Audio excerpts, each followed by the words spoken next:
யோபு 32ஆம் அதிகாரம். யோபு தன் பார்வைக்கு நீதிமானாயிருந்தபடியினால் அவனுக்கு அந்த 3 மனுஷரும் பிரதியுத்தரம் சொல்லி ஓய்ந்தார்கள். அதனால் ராமின் வம்சத்தானான பூசியனாகிய பரகயேலின் குமாரன் எலிகூவுக்கு கோபம் மூண்டது. யோபு தேவனைப் பார்க்கிலும் தன்னைத்தான் நீதிமானாக்கினதி நிமித்தம் அவன்மேலும் அவனுக்கு கோபம் மூண்டது.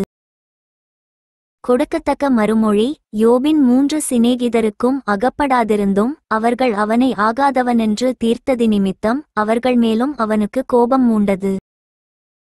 அவர்கள் தன்னை பார்க்கிலும் வயது சென்றவர்களானபடியினால் எலிகூ யோபின் வார்த்தைகள் முடிந்து தீருமட்டும் காத்திருந்தான். அந்த 3 மனுஷரின் வாயிலும் மறுத்தரவு பிறக்கவில்லை என்று எலிகூ கண்டபோது அவனுக்கு கோபம் மூண்டது. ஆதலால் பரகெயேலின் குமாரன் எலிகூ என்னும் பூசியன் பிரதியுத்தரமாக: நான் இளவயதுள்ளவன், நீங்களோ விருத்தாப்பியர், ஆகையால் நான் அஞ்சி என் அபிப்பிராயத்தை உங்களுக்கு முன்பாக வெளிப்படுத்தாதிருந்தேன். முதியோர் பேசட்டும், வயது சென்றவர்கள் ஞானத்தை அறிவிக்கட்டும் என்றிருந்தேன். ஆனாலும் மனுஷரில் ஒரு ஆவியுண்டு, சர்வவல்லவருடைய சுவாசமே அவர்களை உணர்வுள்ளவர்களாகும். பெரியோரெல்லாம் ஞானிகளல்ல, முதியோரெல்லாம் நீதியை அறிந்தவர்கள். ஆகையால் எனக்கு செவி கொடுங்கள், நானும் என் அபிப்பிராயத்தை வெளிப்படுத்துவேன் என்றேன். இதோ உங்கள் வசனங்கள் முடியுமட்டும் காத்திருந்தேன். நீங்கள் சொல்லத்தக்கதை ஆராய்ந்து தேடுமட்டும் உங்கள் நியாயங்களுக்கு செவி கொடுத்தேன். நான் உங்கள் சொல்லை கவனித்தேன். ஆனாலும் இதோ உங்களில் யோபுக்கு நியாயத்தை தெரிய காட்டி அவருடைய வசனங்களுக்கு ஏற்ற பிரதியுத்தரம் சொல்லுகிறவனில்.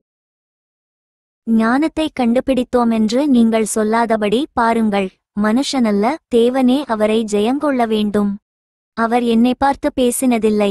நீங்கள் சொன்ன வார்த்தைகளினால் நான் அவருக்கு பிரதியுத்தரம் சொல்லுகிறவனில்லை. அவர்கள் கலங்கி அப்புறம் பிரதியுத்தரம் சொல்லாதிருக்கிறார்கள். அவர்களுக்கு பேச்சு அற்றுப்போயிற்று. அவர்கள் பேசார்களோ என்று காத்திருந்தேன். ஆனாலும் அவர்கள் அப்புறம் மறுமொழி கொடாமலிருந்தபடியினால் நானும் பிரதியுத்தரமாக எனக்கு தோன்றிய மட்டும் சொல்லுவேன். நானும் என் அபிப்பிராயத்தை வெளிப்படுத்துவேன். வார்த்தைகள் எனக்குள் நிறைந்திருக்கிறது, என் உள்ளத்திலுள்ள ஆவி என்னை நெருக்கியே. வார்த்தைகள் எனக்குள் நிறைந்திருக்கிறது, என் உள்ளத்திலுள்ள ஆவி என்னை நெருக்கியே. நான் ஆறுதலடையும்படி பேசுவேன், என் உதடுகளை திறந்து பிரதியுத்தரம் சொல்லுவேன். நான் ஒருவனுடைய முகத்தை பாராமலும் ஒரு மனுஷனுக்கும் இச்சகம் பேசாமலும் இருப்பேனாக. நான் இச்சகம் பேச அறியேன். பேசினால் என்னை உண்டாக்கினவர் சீக்கிரமாய் என்னை எடுத்துக்கொள்வார். For more videos subscribe and like my channel.